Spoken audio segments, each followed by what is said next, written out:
যদি আপনি জীবনে সফল হতে চান, যদি জীবনে আপনি ধনী হতে চান, তাহলে আপনাকে হার্ড ওয়ার্ক নয়, স্মার্ট ওয়ার্ক নয়, মাইন্ড ওয়ার্ক করতে হবে, ব্রেইন ওয়ার্ক করতে হবে।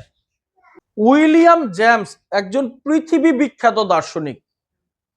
তিনি এটা নিয়ে রিসার্চ করে বলছেন যে মানুষ তার দৃষ্টিভঙ্গিকে পরিবর্তন করার মাধ্যমে, একজন মানুষ যদি চায় তার দৃষ্টিভঙ্গিকে পরিবর্তন করার মাধ্যমে সে নিজেকে, একটি সমাজকে, একটি দেশকে, এমনকি সারা পৃথিবীকে পরিবর্তন করে দিতে পারে। হ্যালো, তাহলে পরিবর্তিত হওয়ার জন্য সবার আগে যে জায়গায় পরিবর্তন নিয়ে আসা দরকার সেটা হলো আমাদের দৃষ্টিভঙ্গি বা মানসিকতা। আমরা যখন পড়ালেখা করি, স্টাডি করি, ক্লাস 1 থেকে মাস্টার্স পর্যন্ত আমরা অনেক সাবজেক্ট নিয়ে পড়ালেখা করি, কিন্তু দুঃখজনক হলো সত্য, আমাদের ব্রেইন নিয়ে, আমাদের মাইন্ড নিয়ে, আমাদের মাইন্ড ওয়ার্ক কিভাবে করতে হয় এটা নিয়ে আমাদের কোনো পড়ালেখা করানো হয় না। অথচ সারা জীবন আমাদেরকে এই ব্রেইনটাকে কাজে লাগিয়েই চলতে হয়। Yes or no? একটা সময় বলা হতো পরিশ্রমী সৌভাগ্যের প্রসূতি, অর্থাৎ তুমি যত পরিশ্রম করবা তুমি তত বেশি সফল হবা। কিন্তু এই কথাটা কিন্তু পুরোপুরি সত্য নয়। যদি পরিশ্রমী সৌভাগ্যের প্রসূতি হতো তাহলে সবচেয়ে ধনী মানুষ থাকতো ওই সদরঘাটের কুলি, যারা রিক্সা চালায়, যারা মাটি কাটে, যারা ঠেলা গাড়ি চালায়। এরপরে বলা হলো যে স্মার্ট ওয়ার্ক হলো সৌভাগ্যের প্রসূতি। শুধু পরিশ্রম করলেই হবে না, স্মার্ট ওয়েতে করতে হবে। স্মার্ট ওয়ার্ক সৌভাগ্যের প্রসূতি, এটাও পুরোপুরি সত্য নয়। দেখবেন যারা মাসে 70,000 80,000 টাকা একটা প্রাইভেট কোম্পানিতে জব করে, ওরা এসি রুমে বসে থেকে কাজ করে।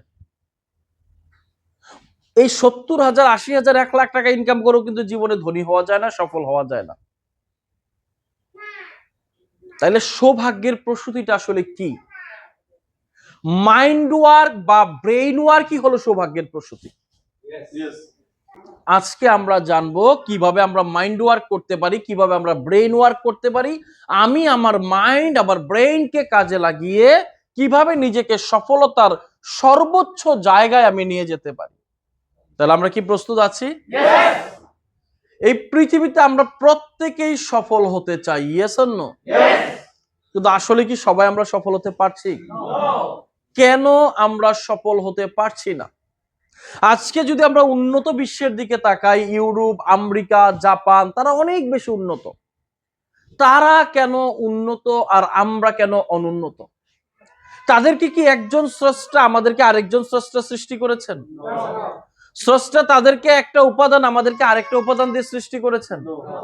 তারা কেন আমাদের থেকে উন্নত? স্রষ্টার কি তাদের প্রতি আলাদা ভালোবাসা আছে, আমাদের প্রতি অবহেলা আছে? তারা কি এজন্য উন্নত যে তারা আমাদের চেয়ে লম্বা, তারা আমাদের চেয়ে ফর্সা, তারা আমাদের চেয়ে শক্তিশালী?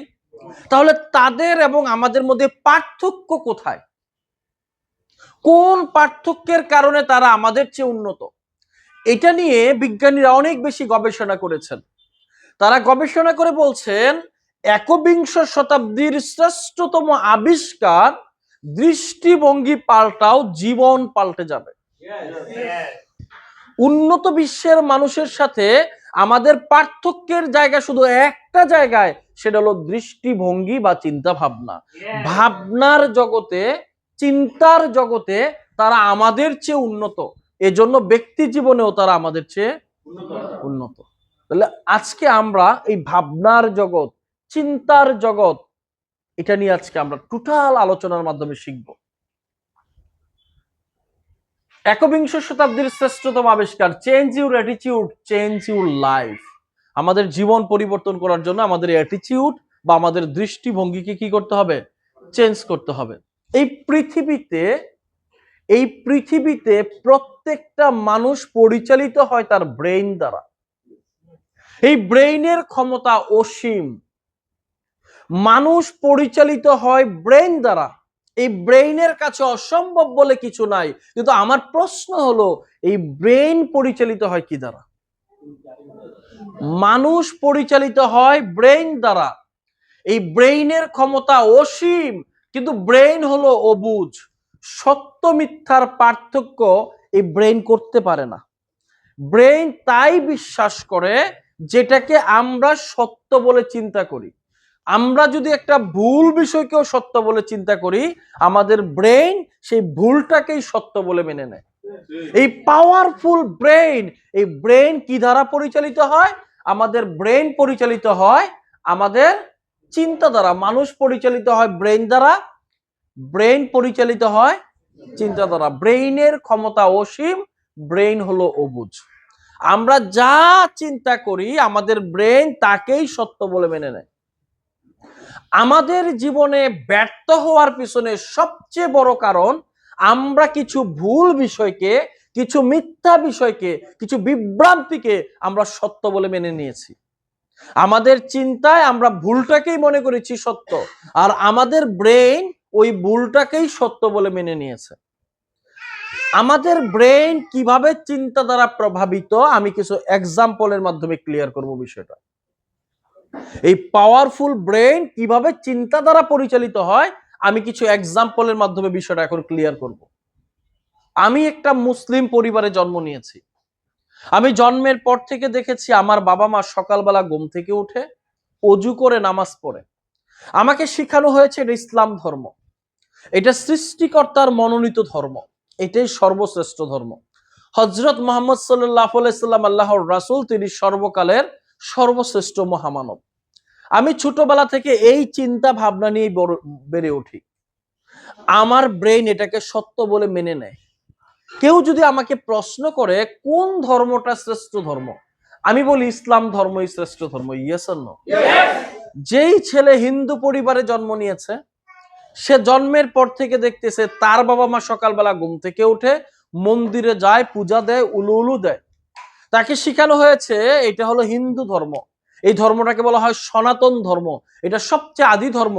এই ধর্মের মাধ্যমেই পৃথিবী সৃষ্টি হয়েছে, এটাই ভগবানের মনোনীত সত্য ধর্ম। একটা হিন্দু ছেলে ছোটবেলা থেকে এই চিন্তা ভাবনা নিয়ে বেড়ে উঠেছে এবং তার ব্রেন এটাকে সত্য বলে মেনে নিয়েছে। একটা হিন্দু ছেলেকে যদি কেউ প্রশ্ন করে কোন ধর্মটা শ্রেষ্ঠ ধর্ম, সে বলে হিন্দু ধর্ম বা সনাতন ধর্মই হলো শ্রেষ্ঠ ধর্ম। Yes or no? একটা খ্রিস্টান, সেও ছোটবেলা থেকে জন্মের পর থেকে দেখছে তার বাবা মা বলছে খ্রিস্টান ধর্মই শ্রেষ্ঠ ধর্ম, যীশু খ্রিস্ট ঈশ্বরের পুত্র। এটা যারা বিশ্বাস করবে তাদের পাপের দায়ভার যীশু খ্রিস্ট নিজে বহন করবে। একটা খ্রিস্টান ছোটবেলা থেকে এই চিন্তা ভাবনা নিয়ে বড় হয়েছে যে খ্রিস্টান ধর্মটাই হলো ঈশ্বরের পক্ষ থেকে মনোনীত শ্রেষ্ঠতম ধর্ম, একমাত্র ধর্ম। Yes or no? একটা খ্রিস্টানকে যদি প্রশ্ন করা হয় কোন ধর্মটা শ্রেষ্ঠ ধর্ম, সে বলে খ্রিস্টান ধর্মই শ্রেষ্ঠ ধর্ম। একটা বৌদ্ধকে যদি প্রশ্ন করা হয়, সে বলে বৌদ্ধ ধর্মই শ্রেষ্ঠ ধর্ম। এমনকি একজন নাস্তিক, যিনি আল্লাহকেও মানে না, তিনি বলে ঈশ্বরী প্রকৃতি হলো কি ঈশ্বর, আমরা প্রকৃতির ডাকে আসছি, প্রকৃতির ডাকেই যাব। ওই নাস্তিককেও যদি প্রশ্ন করা হয় কে সঠিক পথে আছে, কে সত্যের পথে আছে, নাস্তিক বলে আমিই সঠিক পথে আছি, আমিই সত্যের পথে আছি। আমি এই কথাগুলা কেন বলছি? আমি একটা বিষয় ক্লিয়ার করতে চাচ্ছি, আমাদের ব্রেন হলো অবুঝ, ব্রেন সত্য মিথ্যা বুঝে না, ব্রেন তাই বিশ্বাস করে যেটাকে আমি সত্য বলে চিন্তা করি। আমাদের ব্যর্থতার পেছনে সবচেয়ে বড় কারণ হলো কিছু মিথ্যা, কিছু ভুল, কিছু বিভ্রান্তিকে আমরা সত্য বলে মেনে নিয়েছি। দেখেন ব্রেন কিভাবে চিন্তা দ্বারা প্রভাবিত। সৌদি আরব একটা মুসলিম দেশ। সৌদি আরবের একজন মসজিদের ইমাম পর্যন্ত 4টা বিয়ে করে। তারা ছোটবেলা থেকে এই চিন্তা ভাবনা নিয়ে বড় হয়েছে 4টা বিয়ে করা দোষের কিছু না, যদি সামর্থ্য থাকে, এটা হলো নবীজির সুন্নত। বাংলাদেশও একটা মুসলিম দেশ। বাংলাদেশে যদি কোনো একটা পুরুষ এক বউ রেখে দ্বিতীয় বিয়ে করে, সমাজের চোখে তাকে বলবে লুচ্চা। কারো 2টা বউ আছে, সে যদি 3 নাম্বার বিয়ে করে তাকে সমাজ থেকে বিতাড়িত করবে। Yes or no? কারো 3টা বউ আছে, সে যদি 4 নাম্বার বিয়ে করে তাকে দেশ থেকে বিতাড়িত করবে। কারণ আমরা ছোটবেলা থেকে এই চিন্তা ভাবনা নিয়ে বড় হয়েছি, একজন ভালো মানুষ কখনো এক বউ রেখে দ্বিতীয় বিয়ে করতে পারে না। আর সৌদি আরবের মানুষ এই চিন্তা ভাবনা নিয়ে বড় হয়েছে 4টা বিয়ে করা দোষের কিছু না। আমরা যেই চিন্তা ভাবনা নিয়ে বেড়ে উঠি, আমাদের ব্রেন ওটাকেই সত্য বলে মেনে নেয়, হোক এটা সঠিক অথবা ভুল।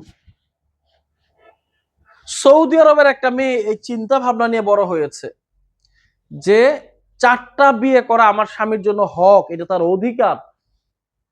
আর বাংলাদেশের একটা মেয়ে এই চিন্তা ভাবনা নিয়ে বড় হয়েছে যে আমি সব করতে পারবো, কিন্তু আমার স্বামীর ভাগ আমি আর কাউকে দিতে পারবো না।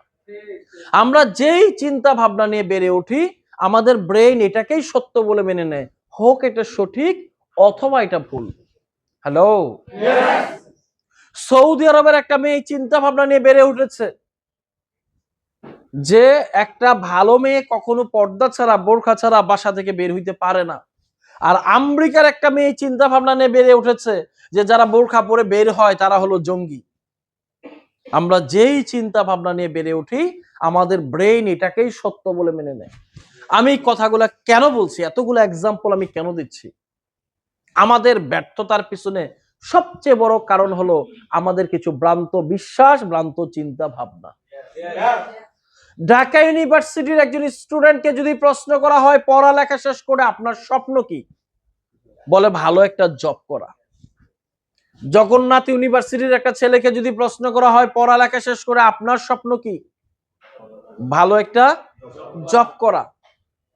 ইডেন কলেজের একটা মেয়েকে যদি প্রশ্ন করা হয় পড়ালেখা শেষ করে আপনার স্বপ্ন কি, বলে ভালো একটা জব করা।